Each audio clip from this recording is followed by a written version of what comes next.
Claire Bennett stood frozen behind the kitchen door, her hand pressed against the cold wall, listening to her husband's voice drifting from the study. Daniel was laughing softly into the phone, the kind of laugh he never gave her anymore. Then she heard the words that would change everything. He told the woman on the other end that marrying Claire was the biggest mistake of his life. He said it so easily, so lightly, as if he were talking about a bad investment instead of 11 years of marriage. Claire did not gasp. She did not drop the plate she was holding. She simply stood there, her heart pounding, and listened to the rest. The woman on the phone was Laura Whitfield. Claire had heard the name before, mentioned in passing at a company dinner, a young marketing consultant who worked closely with Daniel on his firm's biggest accounts. Claire had never suspected anything. She had trusted him completely, the way a woman trusts a man she has built a home with, raised no children with by circumstance but had planned a future with in every other way. Now, standing in the hallway of that home, she understood that trust had been a mistake far greater than any decision he claimed to regret. She walked back into the kitchen and set the plate down gently on the counter. Her hands did not shake. She finished washing the dishes, wiped down the table, and turned off the lights one by one, as she always did before bed. When Daniel came out of the study, he found her sitting on the couch reading a book, calm and unremarkable, exactly as she had been every night for years. He kissed the top of her head and said he had a long day at work. She smiled and told him to get some rest. He never noticed that something in her eyes had gone quiet and still, like a lake before a storm. That night, Claire lay awake beside him, staring at the ceiling, replaying his words over and over. Marrying her was his biggest mistake.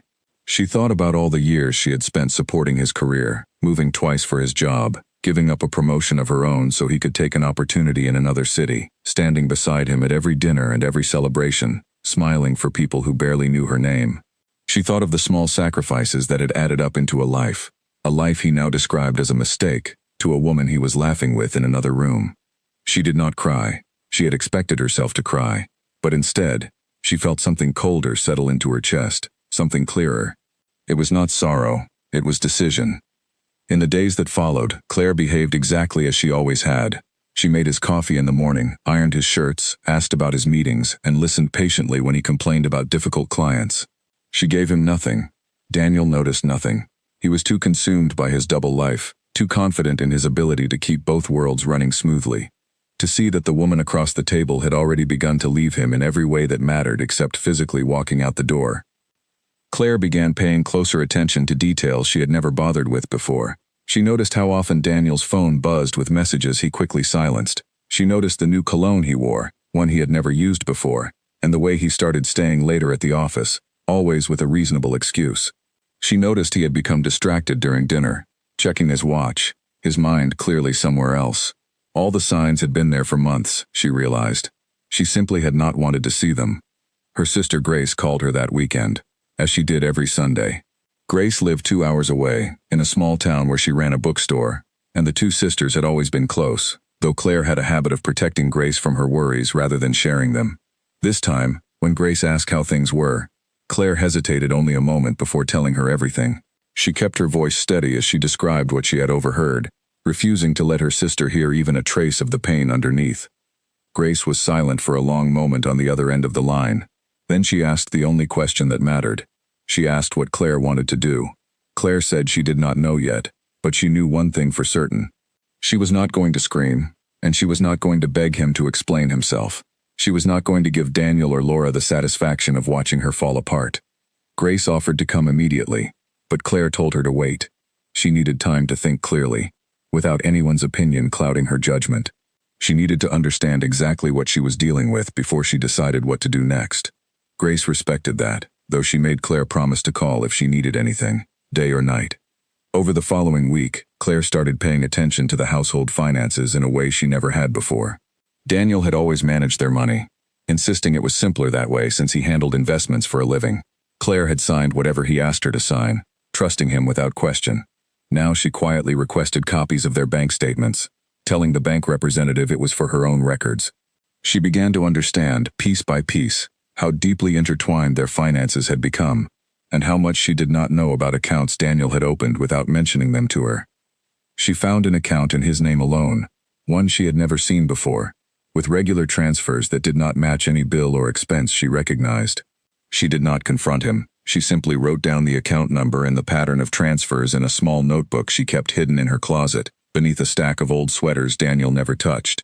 At night, she continued to sleep beside him, continued to wake up early and make breakfast, continued to smile when he kissed her goodbye. Inside, she was building something entirely separate from the marriage he believed still existed. She was building an exit. One evening, Daniel came home in an unusually good mood, humming as he set his briefcase down by the door. He told Claire he had closed a major deal at work, one that would bring in a substantial bonus. He suggested they celebrate with dinner at their favorite restaurant, the one where he had proposed to her years earlier. Claire agreed, masking the irony of the invitation with a warm smile.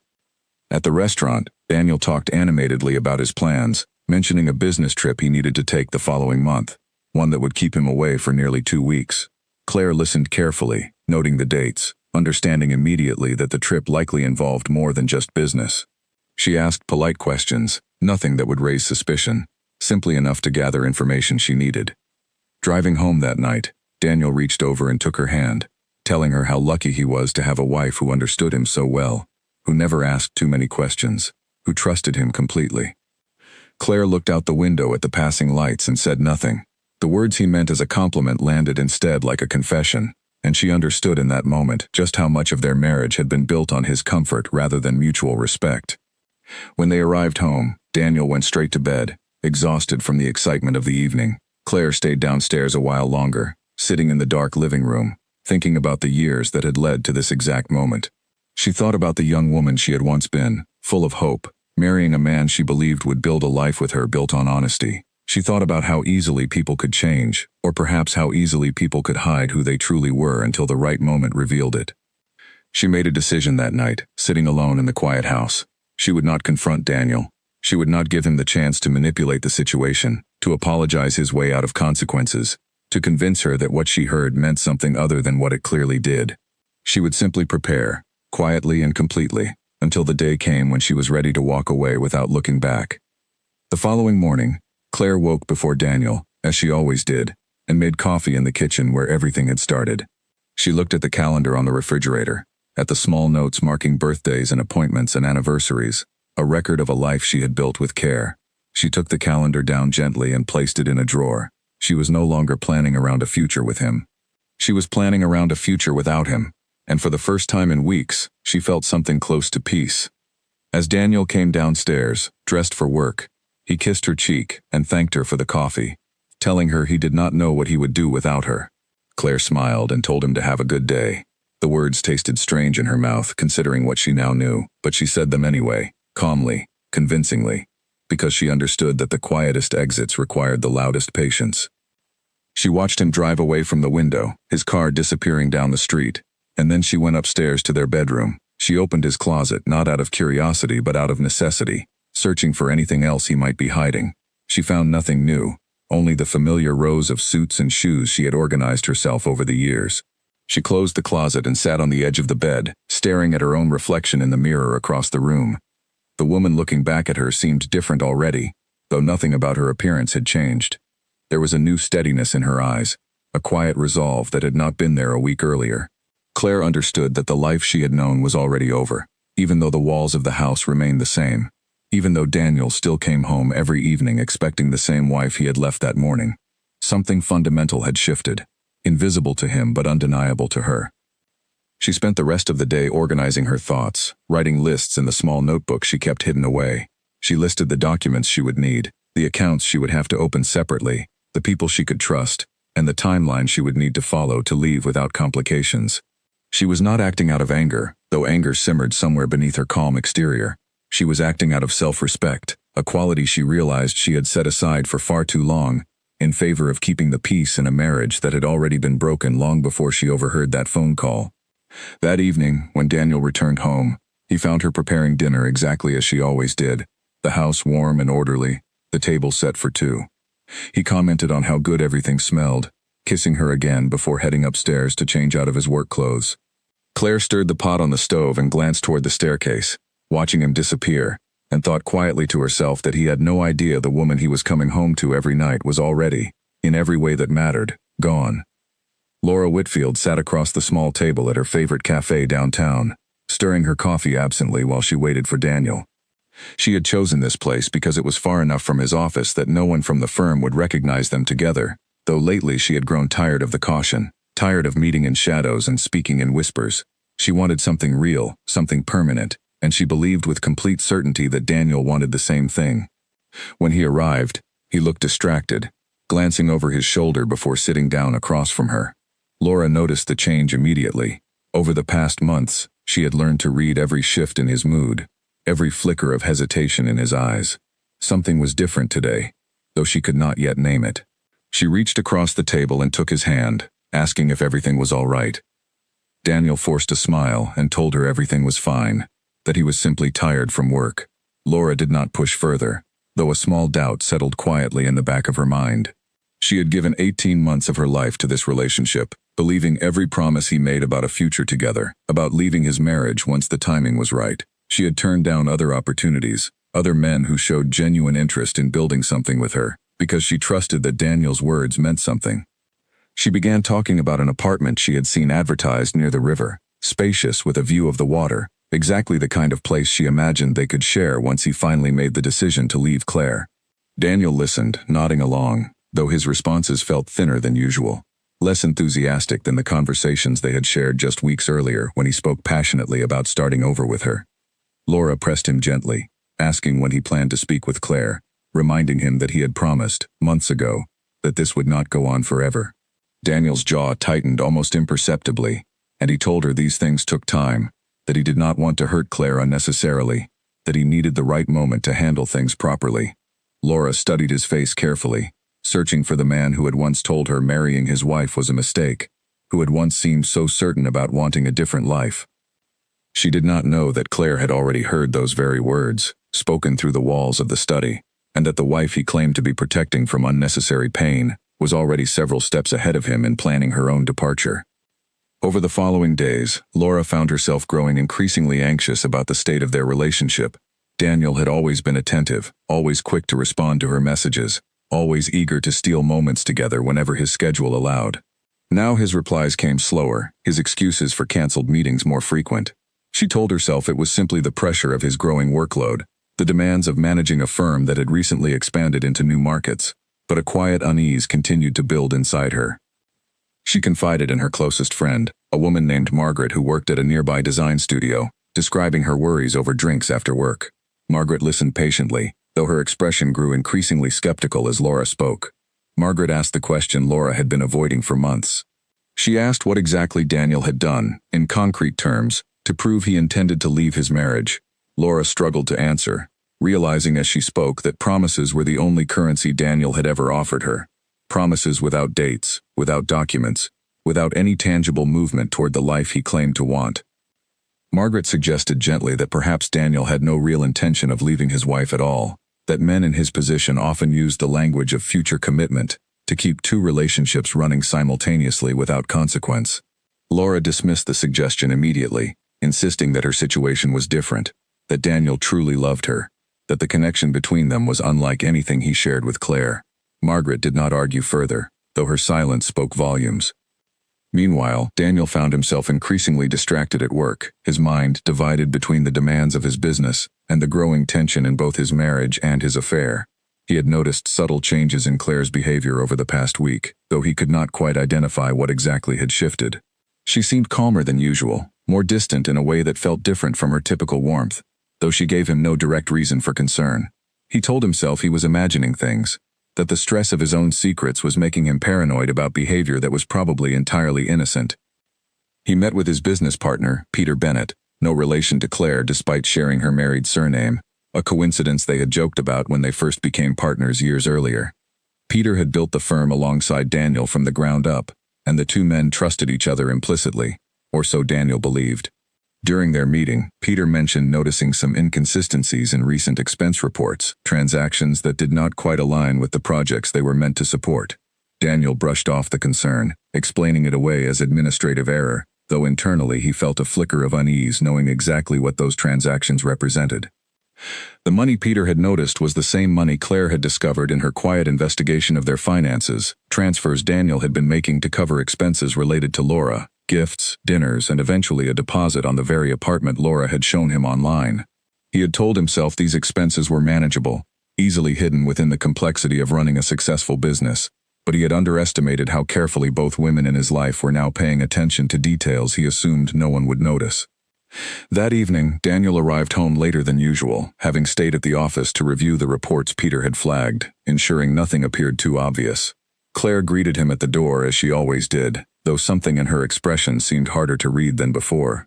She asked about his day with the same polite interest she always showed, and he answered with the same practiced ease he had used for months, neither of them acknowledging the growing distance between the words they spoke and the truths they each carried privately. After dinner, Daniel excused himself to take a call in the study, closing the door behind him as he always did.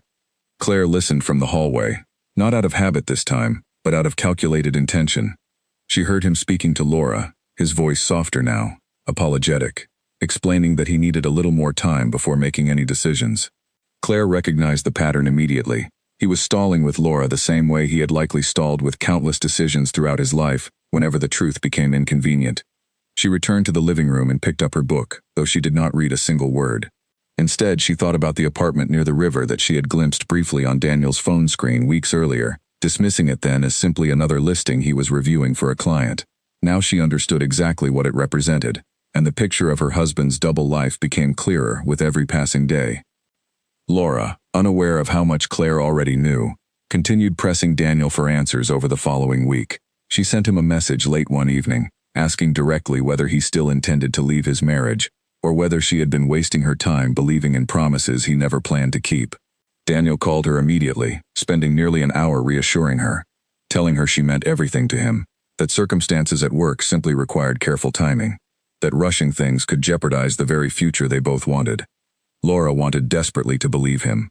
She loved him, or believed she did, in the way that comes from investing so much time and hope into a relationship that admitting doubt feels like admitting failure.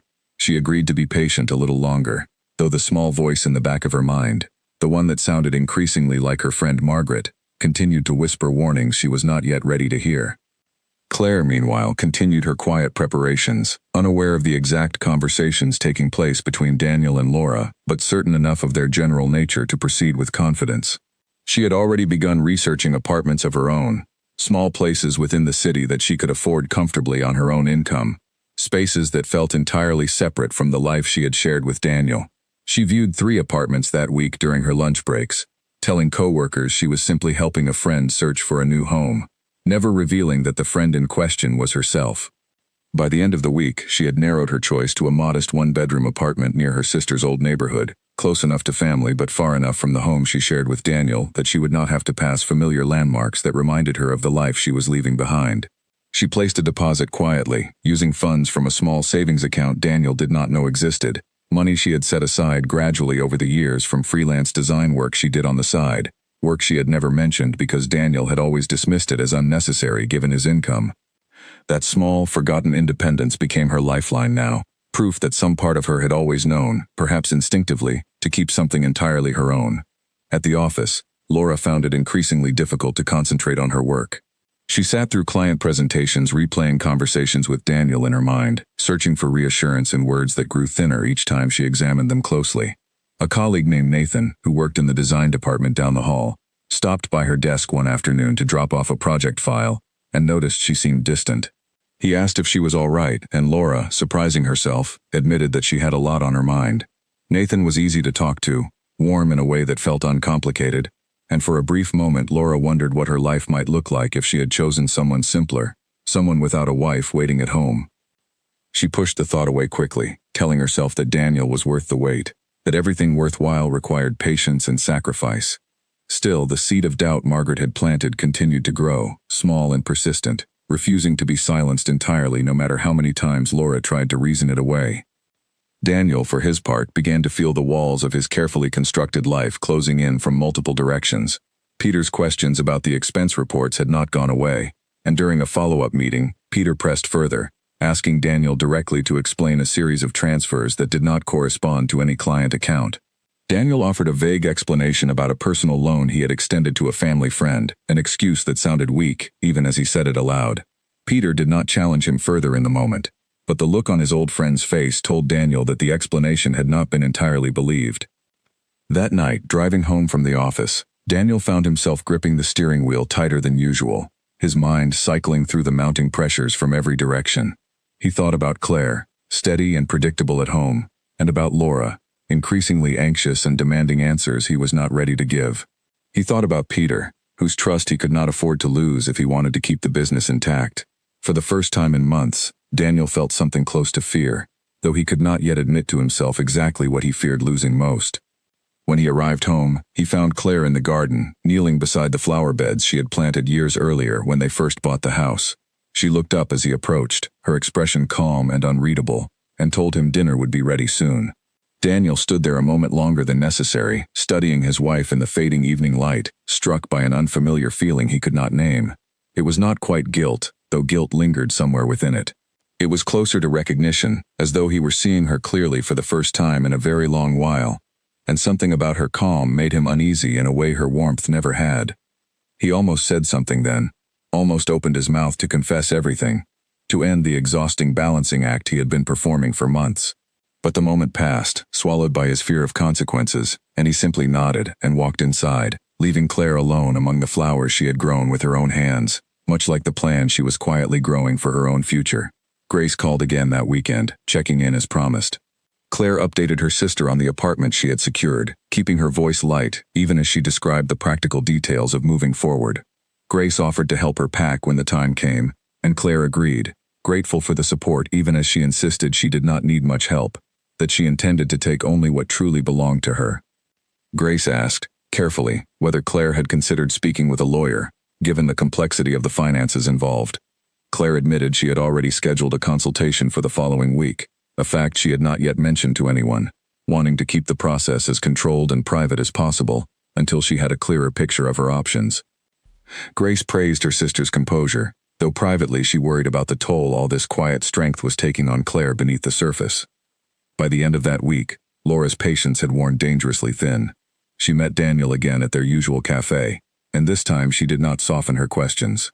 She asked him plainly whether he had spoken to Claire yet, whether any real progress had been made toward the future he had promised her so many times. Daniel hesitated, and in that hesitation, Laura felt something inside her crack, a small but unmistakable fracture in the certainty she had clung to for so long. He told her he needed just a little more time, citing complications with the business that made this an especially difficult moment to disrupt his personal life. Laura stared at him across the table, searching his face for the conviction she used to see so clearly, and found instead only exhaustion and evasion. She left the cafe early that day, telling him she needed to think, leaving Daniel alone with his coffee and the growing awareness that the careful balance he had maintained for so long was beginning, piece by piece, to come undone. Claire arrived at the law office on a quiet Tuesday morning, dressed simply, her expression composed as she signed in at the reception desk. The lawyer, a woman named Diane Foley, greeted her warmly and led her into a small office lined with bookshelves. Claire sat down across from Diane and, for the first time since overhearing that phone call in the hallway, allowed herself to speak the full truth of her situation to another person outside her family. Diane listened without interruption, taking careful notes as Claire explained the marriage, the discovery of Daniel's affair, and the hidden accounts she had uncovered during her own investigation. When Claire finished, Diane asked pointed questions about the length of the marriage, the assets involved, and whether Claire had any documentation of the financial transfers she had described. Claire opened her bag and produced the small notebook she had kept hidden beneath her sweaters, along with printed copies of the bank statements she had quietly gathered over the past weeks. Diane reviewed the documents carefully, her expression growing more focused as she recognized the pattern of transfers Claire had identified. She explained that the account in Daniel's name alone, combined with the consistent payments that did not match any legitimate business expense, could become significant evidence should the marriage proceed toward a legal separation. She advised Claire to continue gathering information quietly, without alerting Daniel to her suspicions, and to avoid making any large purchases or financial moves that might draw his attention before Claire was fully ready to act. Claire asked directly what her options were, and Diane laid out the process clearly, explaining the steps involved in filing for divorce, the importance of establishing residency at a separate address, and the protections available to Claire given the financial misconduct she suspected.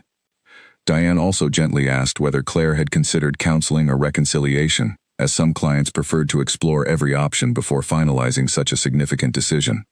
Claire shook her head firmly. She explained that this was not about anger or a single mistake that could be forgiven. It was about years of dishonesty that had only now become visible to her, and she did not believe a marriage could survive on a foundation she now understood to be false. Diane nodded, respecting the clarity in Claire's voice, and began outlining a timeline for how the process might unfold once Claire was ready to move forward. She recommended Claire finish securing her new residence, complete the process of separating her personal finances as much as possible without raising suspicion, and gather any additional documentation she could find before officially filing. Claire left the office that afternoon feeling, for the first time in weeks, that she was no longer simply reacting to Daniel's betrayal, but actively shaping the outcome of her own life. That evening, she stopped by the apartment near her sister's old neighborhood to check on the final details before her move. The landlord, a soft-spoken older man named Harold, walked her through the space, showing her the kitchen updates that had recently been completed, and the small balcony that overlooked a quiet courtyard lined with trees. Claire stood on the balcony for a long moment, imagining mornings there with her own coffee, her own silence, unburdened by the weight of pretending everything at home was fine. She signed the final paperwork that day, securing the apartment officially under her own name, using funds entirely separate from anything Daniel could trace. Harold handed her the keys with a warm smile, telling her the space would make a lovely home. Claire thanked him, holding the keys tightly in her palm as she walked back to her car, feeling the weight of them settle into her pocket like a promise she intended to keep. Back at the house she still shared with Daniel, life continued its careful performance. Daniel had grown increasingly withdrawn since his tense conversation with Laura, spending long hours in his study, with the door closed, his phone buzzing more frequently than usual. Claire noticed the change but said nothing, continuing to prepare meals, tend the garden, and maintain the outward rhythm of their marriage while privately counting down the days until she would no longer need to pretend. One evening while Daniel showered upstairs, Claire moved quickly and quietly through the house, gathering a few more documents from the small filing cabinet in the study, copies of tax records and insurance policies she anticipated needing for the legal process ahead. She worked efficiently, careful not to disturb the careful order of his desk, slipping the copies into a folder she kept hidden in her car rather than inside the house where Daniel might stumble upon them. As she closed the cabinet drawer, her eyes fell on a small stack of receipts tucked beneath a folder of client contracts. She recognized the name of a jewelry store downtown, one she had never visited with Daniel. The receipt, dated only 2 weeks earlier, listed a purchase far too expensive to have been intended for her, since she had received no gift matching that description. Claire held the receipt for a long moment, feeling neither surprise nor fresh pain, only a quiet confirmation of everything she had already come to understand about the man she had married. She placed the receipt back exactly where she found it and closed the drawer, leaving no trace of her search. When Daniel came downstairs later that evening, freshly showered and dressed for a quiet night at home, he found Claire exactly where he always did, curled on the couch with a book, calm and familiar. He sat beside her, mentioning offhandedly that work had been particularly stressful lately, that he appreciated her patience during this busy season. Claire simply nodded, offering the same gentle understanding she always had, though internally she marked the moment as one more piece of evidence in the case she was quietly building against the life he had constructed on lies. Meanwhile, Peter continued digging into the financial irregularities he had first noticed weeks earlier. He called in the firm's accountant, a meticulous man named Oliver Grant, to conduct a more thorough review of the accounts Daniel managed personally. Oliver worked through the records over several days, cross-referencing transfers against client contracts and internal budgets. What he found troubled him considerably. Several transfers, amounting to a significant sum over the past year, had no corresponding documentation, no client authorization, and no clear business purpose. Oliver brought his findings to Peter privately, recommending they address the matter directly with Daniel before escalating the issue further, given his long-standing partnership with the firm. Peter agreed, though the news left him deeply unsettled. He had known Daniel for nearly 15 years, had built the company alongside him from a small office with only 3 employees into a respected firm with dozens of staff and a growing client base. The idea that his closest business partner might be misusing company funds felt like a betrayal almost too large to comprehend. Peter scheduled a private meeting with Daniel for the following week, choosing to confront him directly rather than involve the rest of the leadership team until he understood the full scope of the situation. He hoped, perhaps naively, that there would be a reasonable explanation, some misunderstanding that could be resolved quietly, without damaging the reputation they had spent years building together.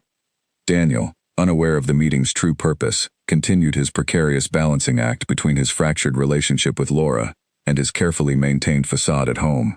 Laura had gone quiet since their tense conversation at the cafe, no longer sending the frequent messages that had once filled his day.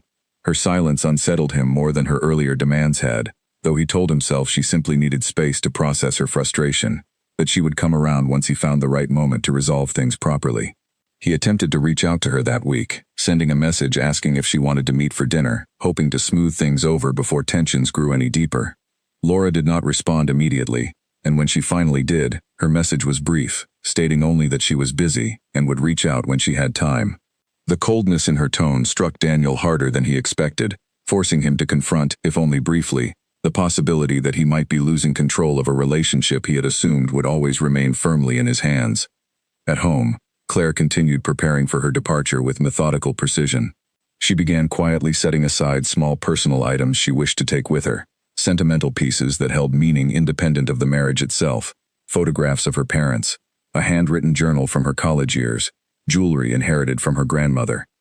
She packed these items slowly, a few at a time, storing them in a box she kept in the trunk of her car rather than anywhere inside the house where Daniel might notice their absence.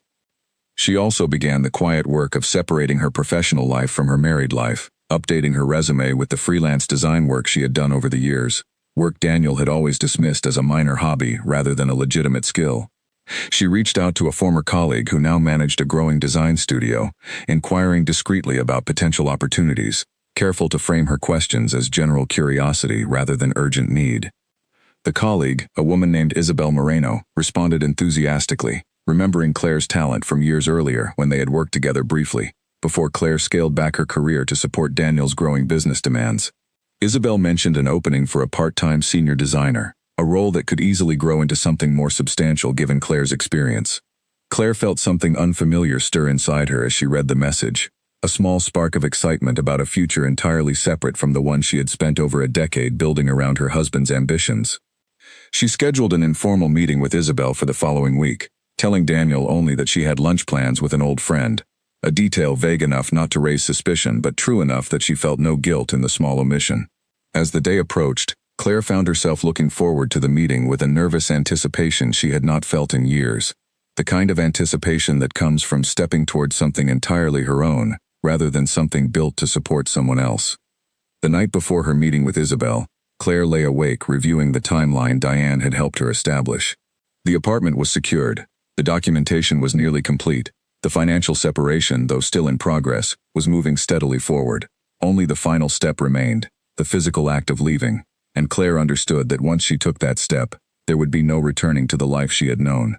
She did not fear that finality. If anything, she welcomed it, recognizing that the woman she had been before overhearing that fateful phone call no longer existed, replaced by someone stronger, clearer, and increasingly ready to reclaim the life that had quietly slipped away from her over the years.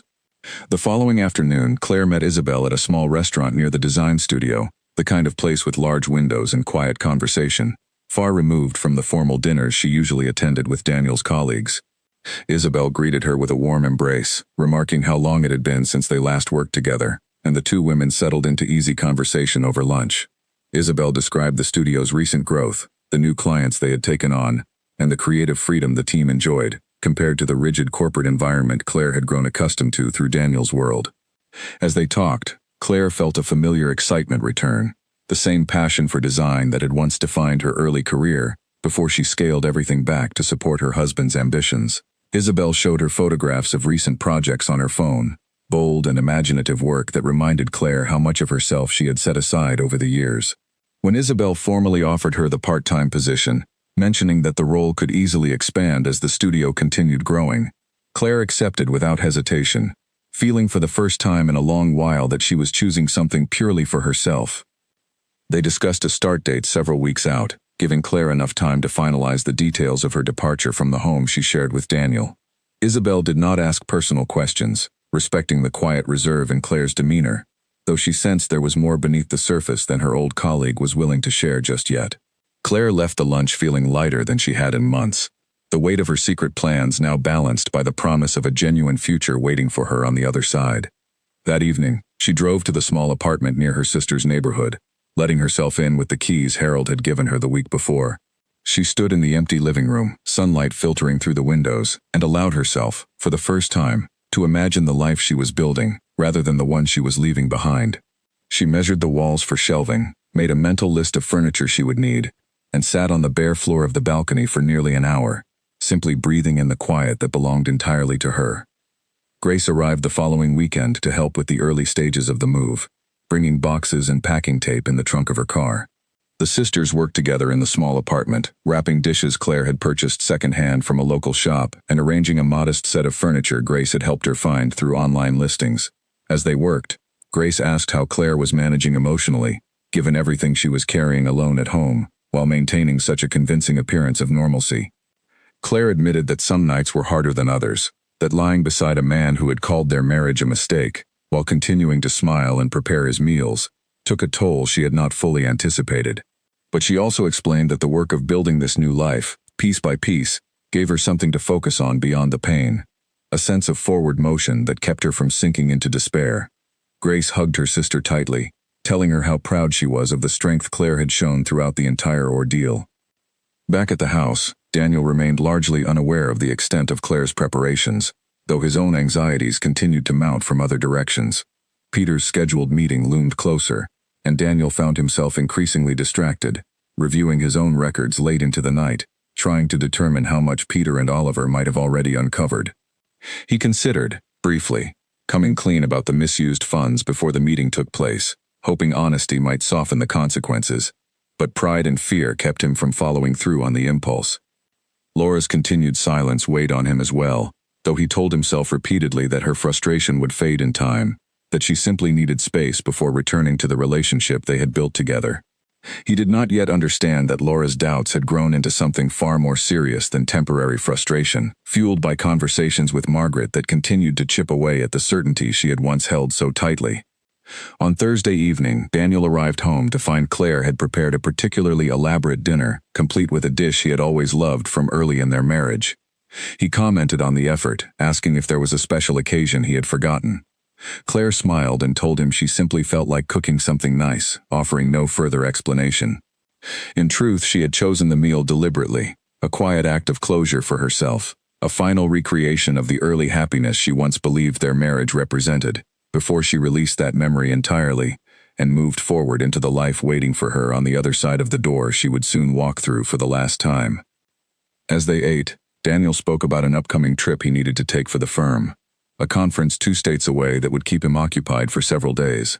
Claire listened carefully, recognizing immediately that this trip fell within the window Diane had suggested for finalizing her move, a window when Daniel's absence would allow her to leave without confrontation or complication. She said nothing of her plans, simply nodding along as he described the details of his itinerary, already calculating in her mind exactly how she would use those days once he left the house behind him.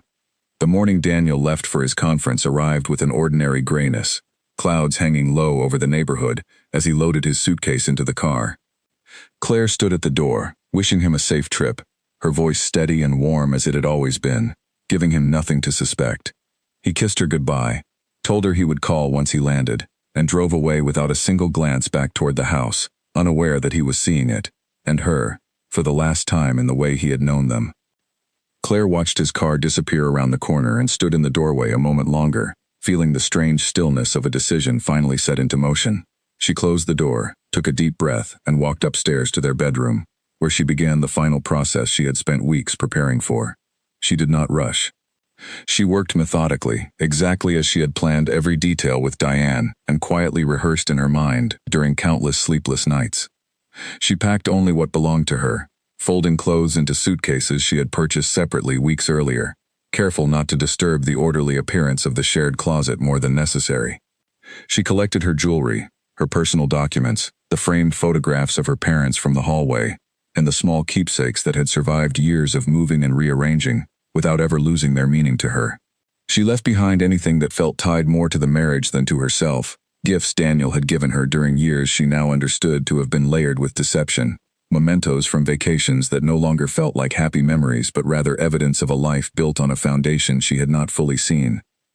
By early afternoon, her car was loaded, the small apartment near her sister's neighborhood ready to receive the final pieces of her old life, folded neatly into boxes.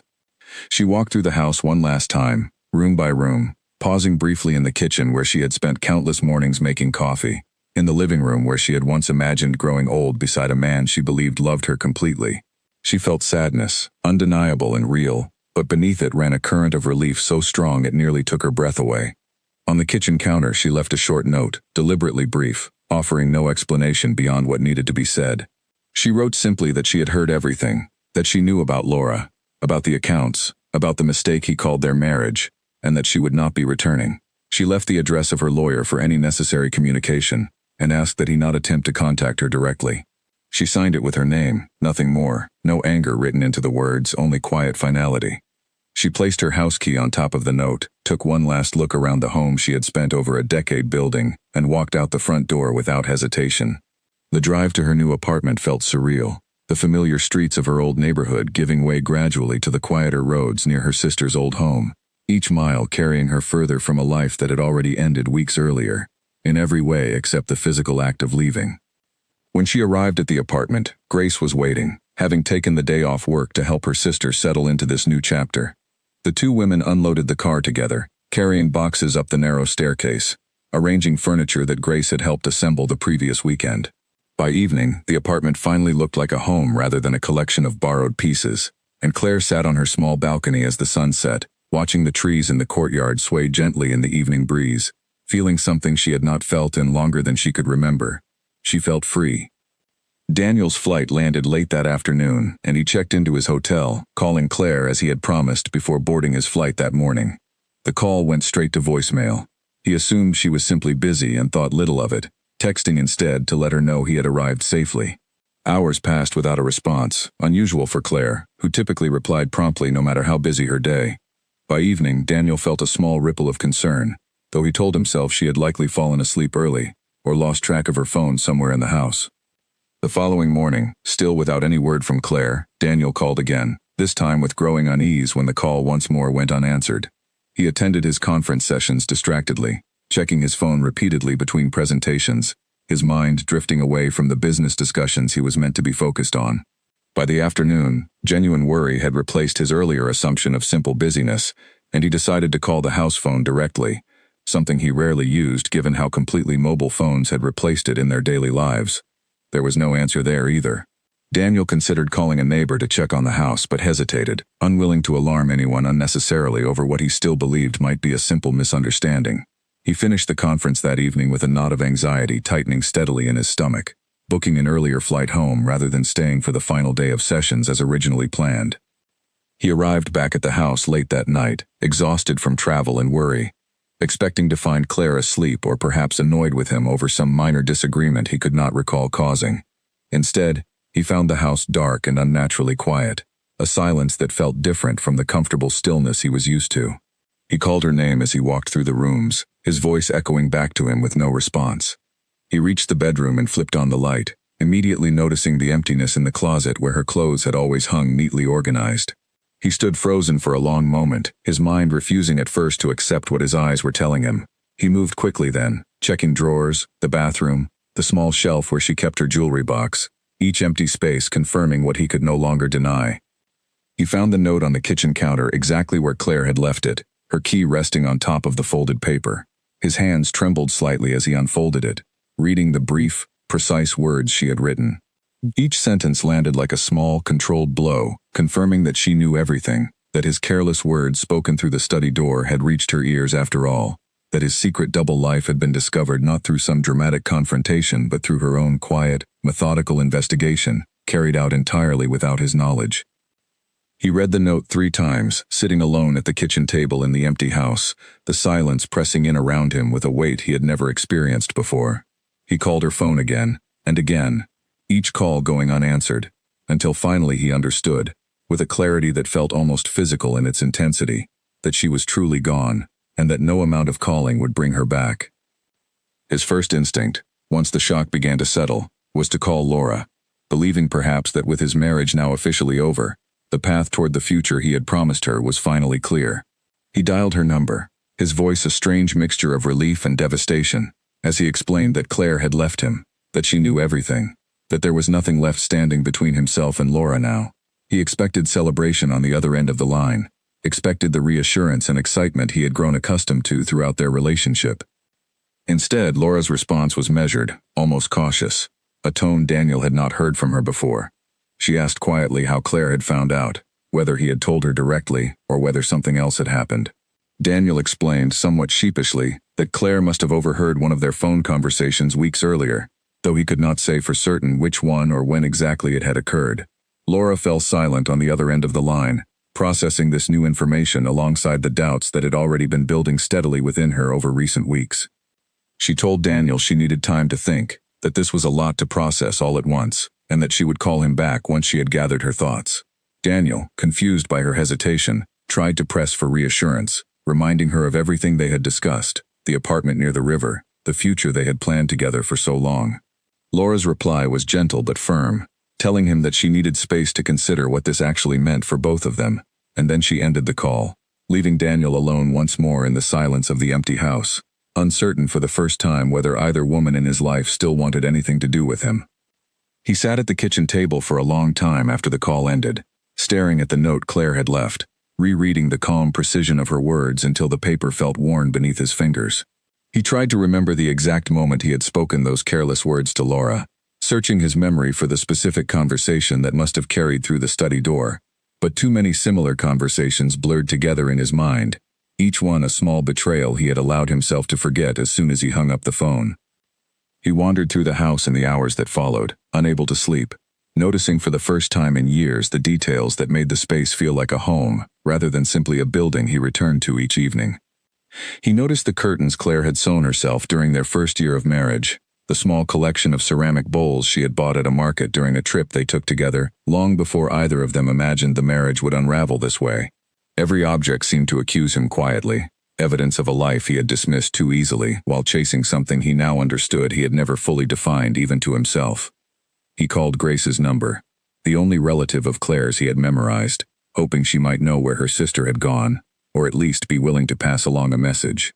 Grace answered coolly, her voice carrying none of the warmth she had once extended to him during family gatherings over the years. She told him plainly that Claire did not wish to speak with him, that any communication needed to go through her lawyer, as the note had already explained, and that she would not be sharing any further information about her sister's whereabouts. Daniel tried to explain himself, to offer some version of an apology through Grace, but she cut him off before he could finish, telling him that some conversations were no longer his to have, and ended the call without further discussion. The following days passed in a strange, disorienting fog. Daniel went through the motions at work, though his concentration remained fractured, his thoughts circling constantly back to the empty house waiting for him each evening. He avoided calling Laura again, uncertain what to say, uncertain whether he even wanted to pursue the relationship now that the circumstances had shifted so dramatically from what he had imagined. The fantasy of a clean transition from one relationship into another had crumbled the moment Claire's absence became real, replaced by a heavier reality he had not adequately prepared himself to face. He began sleeping poorly, waking frequently throughout the night, reaching instinctively for a side of the bed that remained cold and empty. During the day, he caught himself glancing at his phone constantly, half expecting a message from Claire despite her clear instruction that she did not wish to be contacted. The silence from her felt different from anything he had experienced before, a silence that carried weight and permanence, rather than the temporary distance he had grown accustomed to during minor disagreements throughout their marriage. Meanwhile, Claire settled steadily into her new apartment, the unfamiliar rhythms of her independent life slowly becoming familiar. She woke each morning to sunlight streaming through windows unshadowed by the heavy curtains Daniel had insisted on years earlier, made her coffee in a kitchen entirely her own, and spent her evenings reading or sketching new design concepts for the part-time position, waiting for her at Isabel's studio. The quiet of the apartment no longer felt like absence but rather like space, room to breathe and think without the constant performance she had maintained for so long within her marriage. Grace visited often during those first difficult weeks, bringing groceries and small housewarming gifts, sitting with Claire in comfortable silence when words felt unnecessary. Claire found herself laughing more easily than she had in months, small, genuine moments of lightness returning gradually, as the weight of her old life continued to lift. She did not check her phone obsessively for messages from Daniel, having anticipated his attempts to reach out and having already decided, with Diane's guidance, exactly how she intended to handle any communication that came through official channels rather than personal pleading. On her third night in the apartment, Claire sat on her small balcony wrapped in a blanket, watching the courtyard below settle into evening stillness. She thought about the woman she had been just weeks earlier, standing frozen behind the kitchen door listening to words that shattered everything she believed about her marriage. That woman felt distant now, replaced by someone steadier, someone who had proven to herself, through careful action rather than desperate emotion, that she was capable of rebuilding a life entirely on her own terms. She closed her eyes, breathed in the cool evening air, and allowed herself, for the first time in a very long while, to simply exist without fear of what tomorrow might reveal about the man she had once trusted completely. Peter's meeting with Daniel finally arrived on a Wednesday morning, exactly 1 week after Claire's departure, a coincidence that made the timing feel even more precarious for Daniel, whose composure had already been worn thin by the collapse of his marriage. Peter sat across from him in the small conference room they had used for important decisions since the earliest days of the firm, Oliver Grant seated beside him, with a folder of documents spread carefully across the table. Peter did not waste time with pleasantries. He laid out the discrepancies directly, pointing to specific transfers, dates, and amounts that Oliver had painstakingly traced back to accounts with no legitimate business purpose. Daniel felt his stomach tighten as he recognized each transaction: memories of dinners with Laura, the deposit on the apartment near the river, gifts purchased during moments when he had wanted to prove his affection through gestures rather than honesty. He had told himself repeatedly that these expenses were manageable, easily absorbed within the complexity of the firm's larger finances, but seeing them laid out so plainly before his oldest friend and business partner made the scale of his deception impossible to minimize any longer. He considered lying, offering another vague explanation as he had done in their earlier conversation, but something in Peter's steady, disappointed gaze made the words die in his throat. Instead, Daniel exhaled slowly and admitted the truth.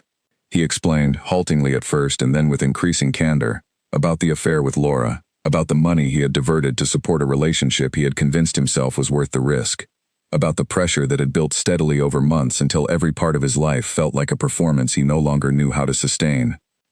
Peter listened in silence, his expression shifting from disbelief to something closer to quiet grief. When Daniel finished, Peter asked a single question that cut deeper than any accusation could have. He asked how long Daniel had been willing to let this continue, if none of it had ever come to light, whether he had ever intended to make things right on his own, or whether he would have kept lying indefinitely to everyone around him, including the partner who had trusted him with the future of their shared business. Daniel had no honest answer that did not condemn him further, and his silence spoke as clearly as any words could have. Peter explained that the firm could not simply overlook misused funds of this magnitude, regardless of their long friendship. He proposed a plan that would allow Daniel to repay the misappropriated funds over time, avoiding legal action that could destroy both the firm's reputation and Daniel's career entirely, but insisted that Daniel step back from his current leadership role, transitioning into a reduced position with significantly less financial authority, until trust could be rebuilt, if it ever could be rebuilt at all. Daniel accepted the terms without argument, recognizing that Peter's proposal, however painful, was far more generous than he likely deserved given the circumstances. Word of the arrangement spread quietly among senior staff over the following days, careful language used to avoid explicit details, though enough was understood to shift the way colleagues regarded Daniel in meetings and hallway conversations.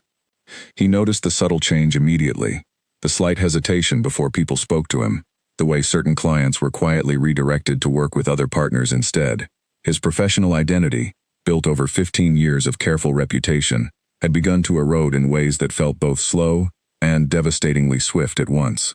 Laura, meanwhile, continued wrestling with the doubts that had taken firm root since Daniel's call announcing Claire's departure. She met Margaret again for dinner, laying out everything that had happened in the days since, including Daniel's admission about the discovery of the affair, and the subsequent silence that had settled between them, as she processed what she truly wanted moving forward. Margaret listened patiently, offering no judgment, only gentle questions designed to help Laura examine her own feelings more honestly than she had allowed herself to during the months consumed by Daniel's promises. Margaret asked whether Laura genuinely wanted a future with Daniel now that the fantasy of secrecy had collapsed, now that the reality of building a life together meant facing the consequences of how that future had been constructed. Laura admitted, slowly and with evident difficulty, that she was no longer certain.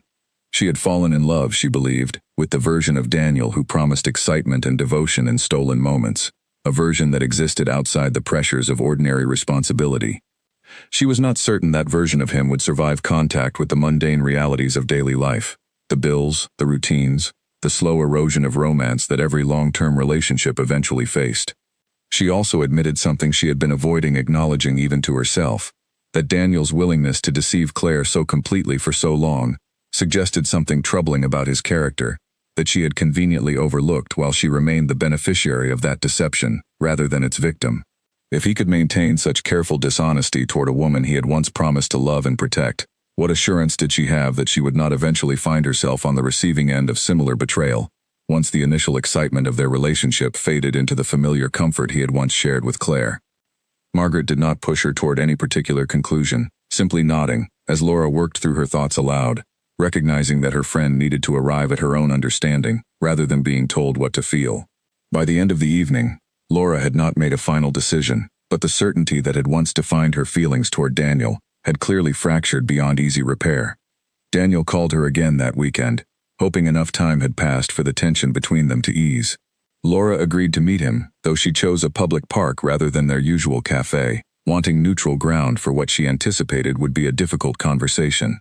They sat together on a bench overlooking a small pond, and Daniel attempted to describe the situation at work, the arrangement with Peter, the reduced role he now occupied within the firm he had helped build from nothing. Laura listened, offering sympathy but noticing, with growing clarity, how much of the conversation centered on Daniel's own losses, rather than any genuine reflection on the pain he had caused both her and Claire throughout the course of the affair. She asked him directly whether he had considered reaching out to Claire, whether any part of him regretted the marriage's collapse beyond the practical consequences it had created for his career and reputation. Daniel hesitated, clearly uncomfortable with the direction of her question, and admitted that he had thought about Claire often since she left, though he struggled to articulate exactly what those thoughts meant. Laura studied his face carefully as he spoke, searching for the passionate certainty that had once defined their relationship, and found instead only confusion and self-pity, emotions that felt entirely disconnected from the romantic partnership she had once believed they were building together.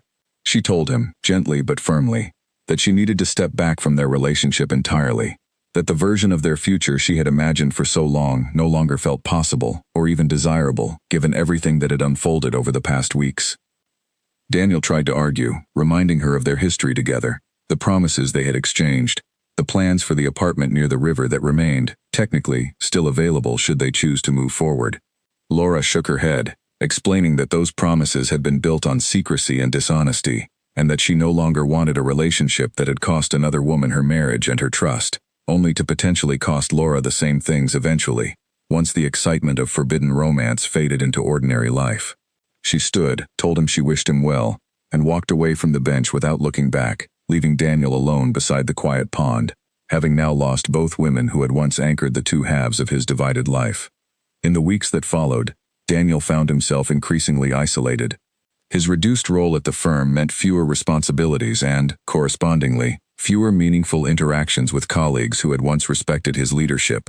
He moved through his empty house each evening, the silence pressing against him in ways he had never anticipated when he first considered the possibility of leaving his marriage for something he believed would bring him greater happiness. He began to understand, slowly and painfully, that the dissatisfaction he had felt within his marriage had never truly been about Claire at all, but about something unresolved within himself, a restlessness he had mistakenly believed a new relationship could resolve, rather than confronting directly. He attempted therapy briefly, encouraged by a colleague who noticed his declining state during a chance conversation in the office kitchen. The therapist, a calm and perceptive woman named Diane Cross, no relation to Claire's lawyer despite the similar name, helped Daniel begin examining the patterns that had led him toward such destructive choices. Through their sessions, Daniel started to recognize how his fear of ordinary disappointment, of the natural ebbs and flows every long marriage experiences, had driven him toward the artificial excitement of an affair, rather than toward the harder, more meaningful work of addressing his dissatisfaction honestly with the person who deserved that honesty most. These realizations came too late to save his marriage, arriving only after the damage had already been done, after Claire had already rebuilt an entirely separate life without him. Daniel understood this with a clarity that felt almost unbearable some nights. The knowledge that insight gained after loss carried a particular kind of pain, useful perhaps for the future, but powerless to undo the consequences of choices already made. Claire, unaware of the details unfolding within Daniel's professional and personal collapse, continued settling into her independent life with growing confidence, Her position at Isabel's studio had expanded faster than either of them anticipated, her natural talent and years of dormant creative energy translating quickly into meaningful contributions on several major projects. She found genuine satisfaction in the work, a sense of purpose she had not experienced in years, separate entirely from any identity she had once built around being someone's wife. The divorce proceedings moved forward steadily under Diane Foley's careful guidance, the documentation Claire had gathered proving invaluable in establishing a fair settlement given the financial misconduct involved. Daniel, humbled by the collapse of both his marriage and his professional standing, offered little resistance to the terms Diane proposed, recognizing perhaps for the first time the full weight of what his choices had cost, not only himself but the woman who had once organized her entire life around supporting his ambitions without complaint. One afternoon, while reviewing settlement documents at her lawyer's office, Claire encountered Daniel briefly in the small waiting area, the first time the two had seen each other since the morning he left for his conference weeks earlier. He looked thinner than she remembered, the confident posture he once carried replaced by something more hesitant, almost apologetic in the way he held himself. He attempted a greeting, his voice uncertain, and Claire responded with polite but distant civility, unwilling to allow the moment to become anything more than a brief, professional exchange between two people, finalizing the practical details of an ending already long decided. Daniel asked, quietly, whether she was doing well, whether the new apartment suited her.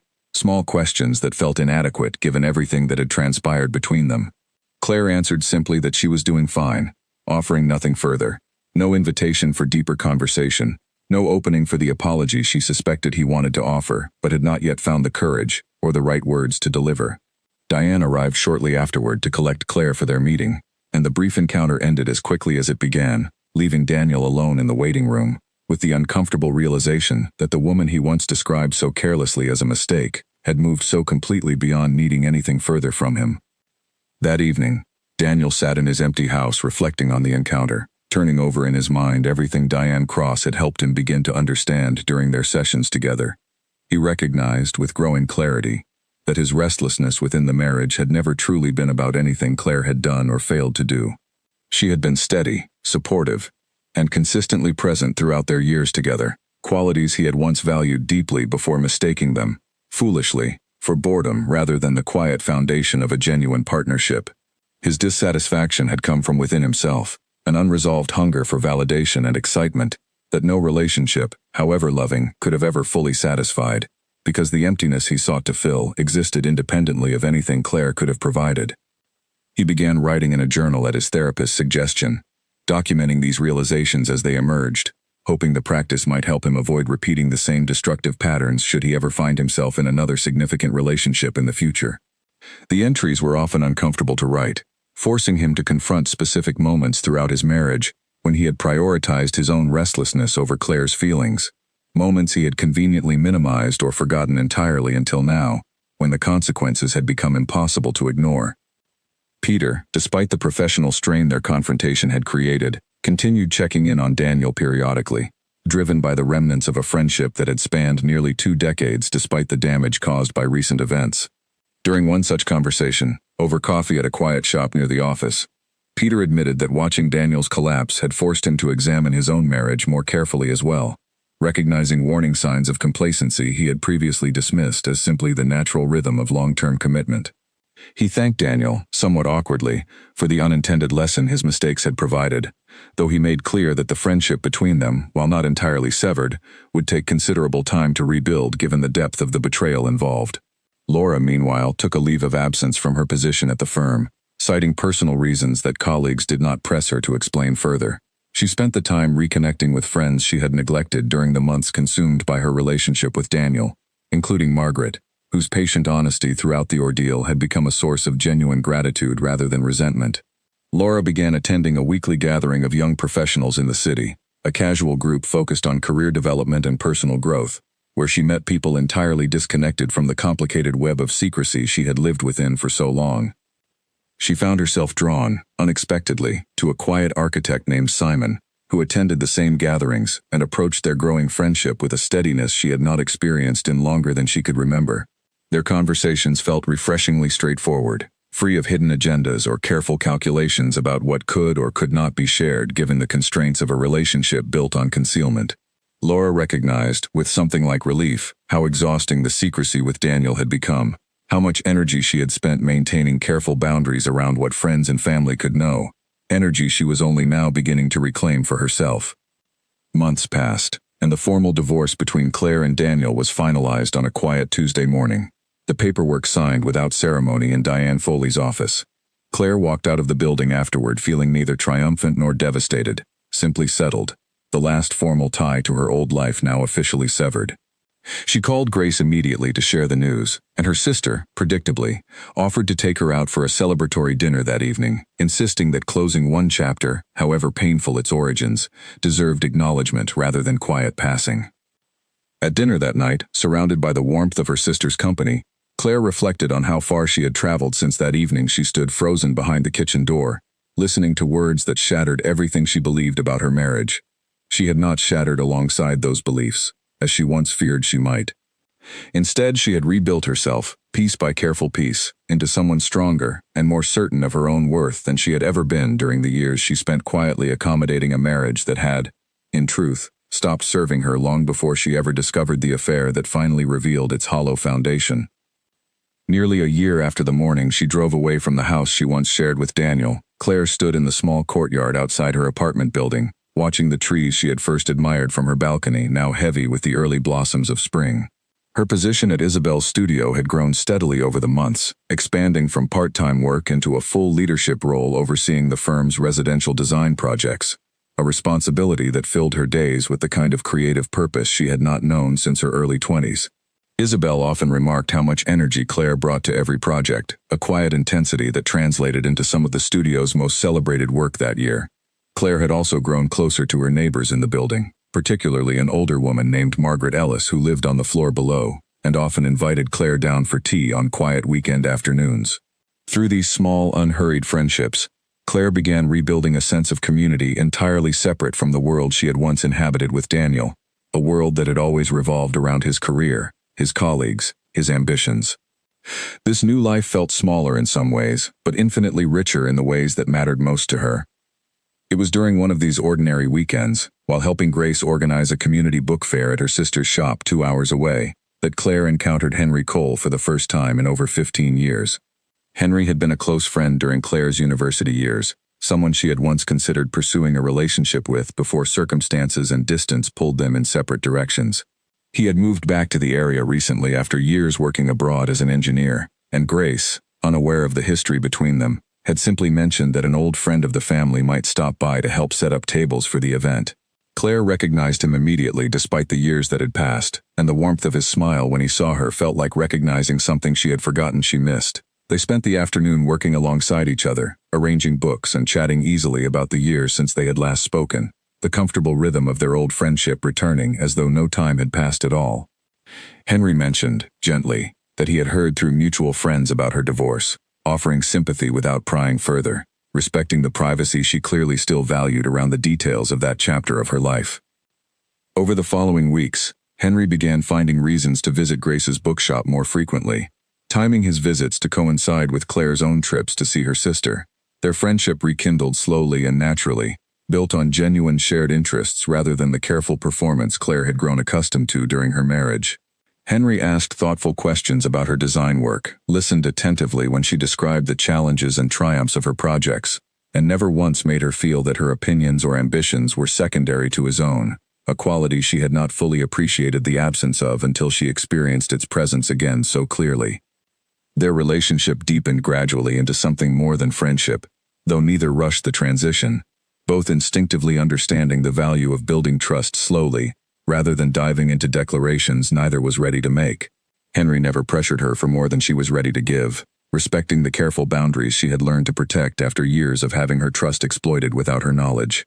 This patience, more than any grand gesture, convinced Claire gradually that what she was building with Henry differed fundamentally from the marriage she had left behind, rooted in mutual respect rather than one-sided accommodation. Daniel, meanwhile, continued the slower, more difficult process of rebuilding his own life, following the collapse of both his marriage and his standing within the firm he had once helped lead. His reduced role, initially intended as a temporary consequence while he repaid the misappropriated funds, had gradually become his permanent position, as Peter and the remaining partners found it difficult to fully restore the trust necessary for Daniel to resume his former responsibilities. Daniel accepted this outcome with a resignation that surprised even himself, recognizing that the consequences, however painful, were proportionate to the choices that had created them. He continued attending therapy sessions with Diane Cross throughout the year, slowly developing a more honest understanding of the patterns that had led him toward such destructive decisions. Through this work, he began to recognize how much of his restlessness within the marriage had stemmed from his own unaddressed insecurities, a fear of ordinary life that he had mistaken for genuine unhappiness with Claire specifically, rather than understanding it as a broader discomfort with commitment and vulnerability that no external relationship could have resolved on its own. He reached out to Claire only once during that year, sending a brief letter through Diane Foley's office rather than contacting her directly, respecting the boundary she had established from the very beginning. In the letter, he offered a genuine apology, acknowledging specifically the pain his words and actions had caused, without attempting to excuse his behavior or ask anything of her in return. He wrote that he understood she owed him nothing, not forgiveness, not a response, not even acknowledgement that she had received his words, but that he needed to express, honestly and completely, how deeply he regretted the way he had treated someone who had given so much to their marriage, while receiving so little honesty in return. Claire read the letter once, sitting alone on her balcony, as autumn settled over the courtyard below, the trees she had watched bloom in spring now shifting into their seasonal transformation. She felt a complicated mixture of emotions as she read his words, not quite forgiveness, but something adjacent to it, a recognition that the man who wrote this letter seemed genuinely different from the one who had spoken so carelessly through the study door over a year earlier. She did not respond, feeling no obligation to do so, but she folded the letter carefully and placed it in a drawer rather than discarding it entirely, allowing herself the small grace of acknowledging his growth without requiring herself to reopen a chapter she had worked so hard to close. Laura, for her part, had built a genuinely happy life with Simon over the months following her decision to walk away from Daniel and the complicated relationship they had shared. Their connection deepened naturally, free from the secrecy and careful management that had defined her time with Daniel, and she often reflected, with quiet gratitude, on how close she had come to sacrificing years of her life, pursuing a future that had never truly been built on honest foundations. She occasionally thought of Claire, a woman she had never met but whose life she had unknowingly disrupted for so long, and felt genuine remorse for the role she had played, however unknowingly at first, in causing pain to someone who had done nothing to deserve it. She considered, briefly, reaching out to Claire directly to offer an apology of her own, but ultimately decided against it, recognizing that such contact might cause more harm than healing, reopening wounds that Claire had worked so diligently to close on her own terms. Instead, Laura carried the lesson forward into her relationship with Simon, committing herself to a standard of honesty and directness she had not always honored during the months she spent waiting for promises that Daniel had never truly intended to keep. Henry, for his part, had grown steadily more central to Claire's life over those months, though the two of them moved carefully, neither wanting to rush into commitments that might repeat old patterns of losing themselves within a relationship.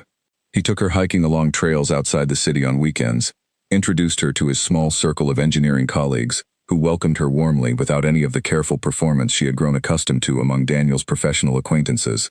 He asked her opinion on decisions in his own life, valuing her perspective in a way that felt entirely natural rather than obligatory, and slowly, Claire began to understand what it felt like to be genuinely seen within a partnership rather than simply accommodated.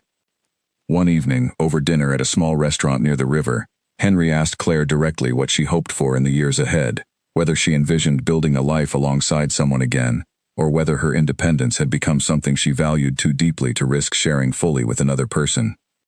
Claire considered the question carefully before answering, recognizing that her hesitation came not from any doubt about Henry's character, but from the lingering caution she still carried from years of learning, too late, how thoroughly someone could hide their true feelings behind careful performance. She told him honestly that she wanted to move slowly, that she needed to trust her own judgment again before fully trusting anyone else with her heart, and Henry nodded, telling her he understood completely and had no intention of pressuring her toward anything she was not ready for. That patience, more than any romantic gesture, became the foundation upon which their relationship continued to grow steadily stronger over the following months.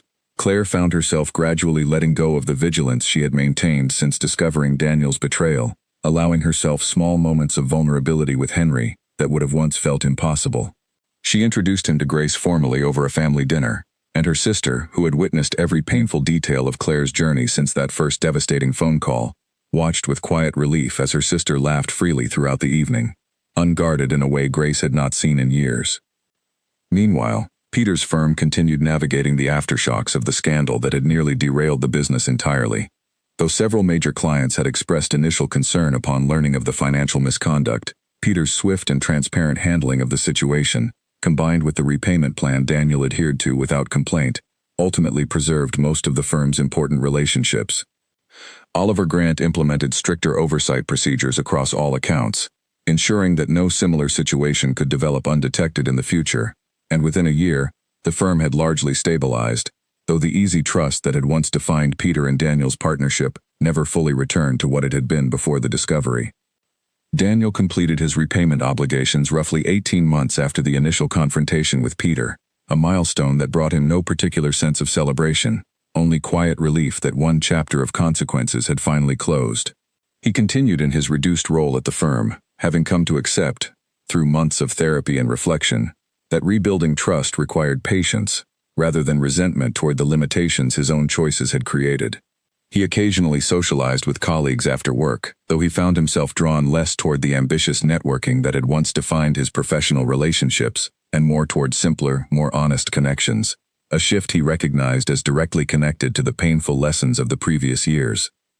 He dated occasionally during that time, though nothing serious developed, and he found himself, somewhat to his own surprise, in no particular hurry to build another significant relationship. He wanted, for the first time in his adult life, to understand himself fully before attempting to build a life alongside someone else again, recognizing that his previous failures had stemmed not from any deficiency in the women he had been involved with, but from his own unexamined patterns that no relationship could resolve until he addressed them directly and honestly on his own. On a bright afternoon in early spring, almost exactly 2 years after the day Claire first overheard those devastating words through the study door, she stood in her apartment, now filled with furniture and artwork that reflected entirely her own taste rather than any compromise with someone else's preferences, preparing for a small gathering to celebrate her recent promotion to full partner at Isabel's studio. Henry arrived early to help her prepare, moving through the kitchen with the easy familiarity of someone who belonged there, a stark contrast to the careful performance that had once defined her evenings in the home she shared with Daniel. As guests began arriving, Claire moved through her own apartment with quiet confidence, surrounded by people who valued her for exactly who she was rather than for the role she performed on their behalf. Grace arrived with a bottle of wine and a warm embrace, reminding Claire, as she often did, how far her sister had traveled since that difficult phone call nearly 2 years earlier, when Claire first confided in her about the words she had overheard. Later that evening, after most of the guests had departed, Claire sat with Henry on her small balcony, the same balcony where she had once imagined mornings alone with her coffee, now shared comfortably with someone who valued her independence rather than feeling threatened by it. She thought back, briefly, to the woman she had been standing frozen behind that kitchen door, listening to words that seemed, at the time, capable of destroying everything she believed about her life. That woman could not have imagined the strength she would discover within herself, the quiet, methodical courage that would carry her through months of careful preparation, into a life entirely her own. She understood now, with a clarity that felt hard-earned rather than simply comforting, that Daniel's careless words had never actually been about her worth at all, but about his own unresolved restlessness, his own inability to appreciate what he had built alongside someone who gave so generously, without demanding equal generosity in return.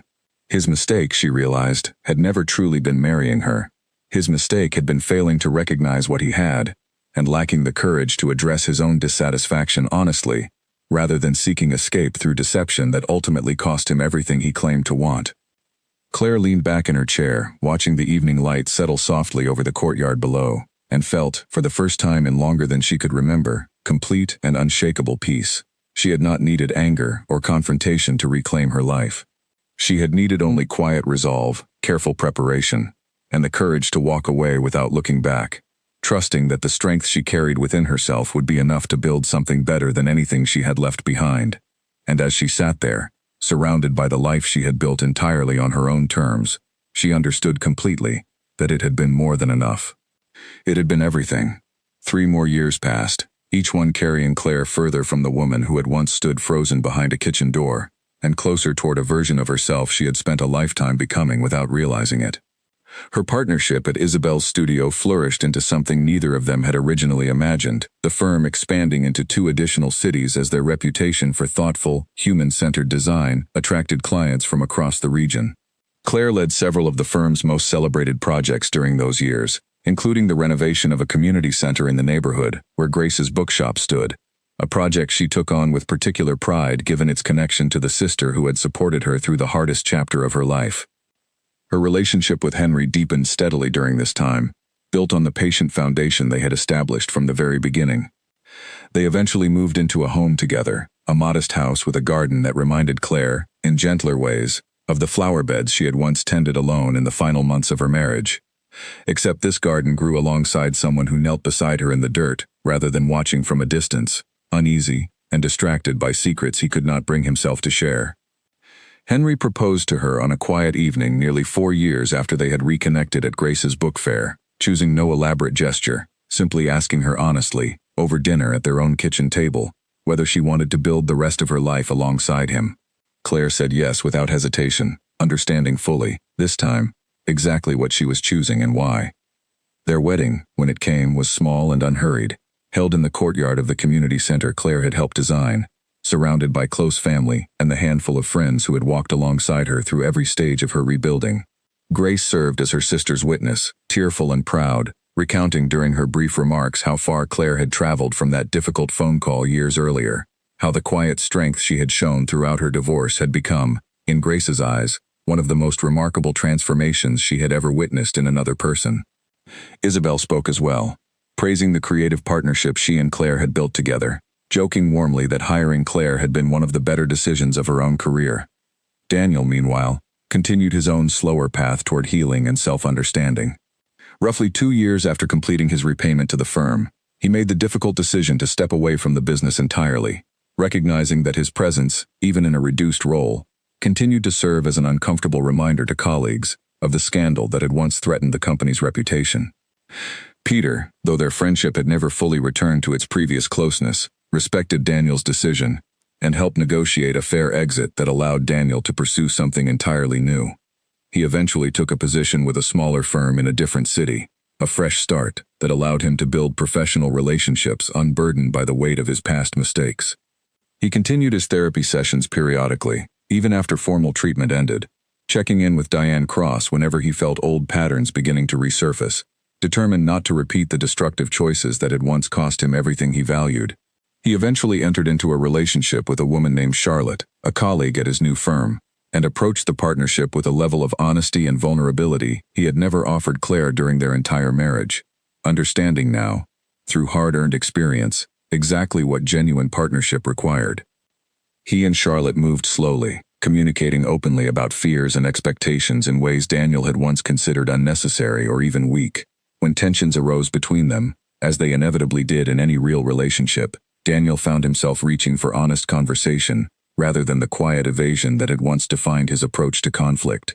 He credited this growth, whenever he reflected on it privately, to the painful lessons of losing Claire, lessons he wished he had learned through wisdom rather than devastating loss, but lessons he refused to let go to waste regardless of how they had arrived. He never remarried, though his relationship with Charlotte remained steady and genuine for years afterward. He occasionally thought of Claire, particularly during quiet moments when he passed a familiar street or heard a song that reminded him of their early years together, before restlessness and dishonesty had unraveled everything they had built.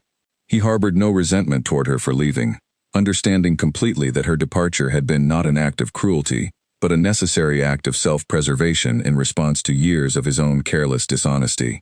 He hoped, whenever these thoughts surfaced, that she had found the peace and happiness she deserved, though he never attempted to learn the details of her life beyond what occasionally reached him through mutual acquaintances from their old professional circles. Laura's life, too, continued unfolding in directions she could not have predicted during the anxious months she spent waiting for Daniel to fulfill promises he had never truly intended to keep. She and Simon married 2 years after they first met at the professional gathering that had introduced them, building a relationship rooted in the transparency she had once believed she shared with Daniel but had only truly discovered with someone who never asked her to exist within secrecy or careful management of the truth. She left her position at Daniel's old firm eventually, taking a role at a competing company where she rose quickly through the ranks, unburdened by the complicated history that had once shadowed her presence in every meeting and hallway conversation. She thought of Claire occasionally as well, particularly in quiet moments of reflection about the choices that had shaped her 20s, and she carried forward, into every relationship and friendship that followed, a commitment to honesty that she attributed directly to the painful lessons of watching her relationship with Daniel collapse under the weight of its own deception. She never sought out contact with Claire, respecting completely the boundary that had been established from the very beginning, but she held a quiet, private hope that the woman whose marriage she had unknowingly disrupted had found, eventually, a life filled with the honesty and respect she deserved. Grace's bookshop continued thriving over the years, becoming something of a community gathering place in the small town where she had built her life, and Claire visited often, bringing her own growing family eventually, as she and Henry welcomed a daughter they named after their grandmother, a small tribute to the family history that had anchored Claire throughout even her most difficult years. Grace doted on her niece with the same fierce loyalty she had once extended to her sister during the darkest chapter of her divorce, and the two sisters remained as close as they had always been, bonded further by the shared memory of everything they had weathered together. Years later, on an ordinary afternoon while organizing old boxes in preparation for a move to a slightly larger home, Claire came across the small notebook she had once kept hidden beneath sweaters in her old closet, the notebook where she had first documented the financial details that eventually helped secure her independence.